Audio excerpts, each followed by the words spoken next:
I think one of the best examples of the relationship dynamic between a narcissist and their victim and how to deal with a narcissist is found in the Bible. So Jacob and his father-in-law Laban had a totally toxic relationship. When we look at this relationship, Jacob worked over 20 years for Laban, practically as a slave. And there were many instances where Laban tricked Jacob, where he connived against him. And once Jacob felt like, you know what, I've worked for you for 20 years. I have a new son with Rachel. I'd like to set some sort of boundary, I'd like to be the head of my household, which I'm entitled to. That's the way it should be. That's the natural order. And, I'd like to go back to my home country. And no harm, no foul. This isn't anything bad, or I don't mean it in a bad way. It's just that I think, I want to do me.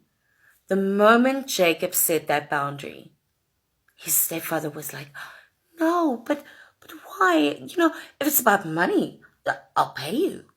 I've learned through divination that it's only because of you that God is blessing me.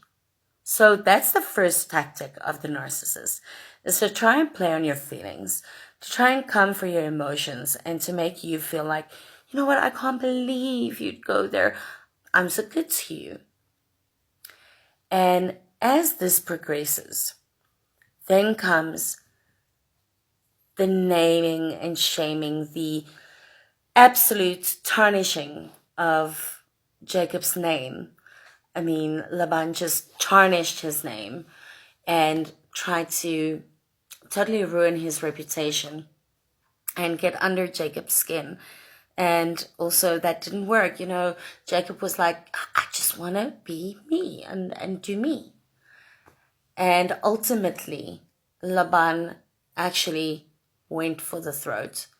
He hunted down his own children, grandchildren, just to get to the person that wanted to get away, which was Jacob.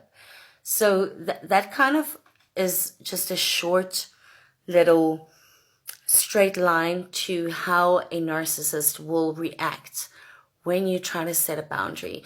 But what I do love that does happen in the end is that a physical boundary is actually set, where they actually come to terms and agreements, and that's exactly what should happen with a narcissist. Set a boundary, get away.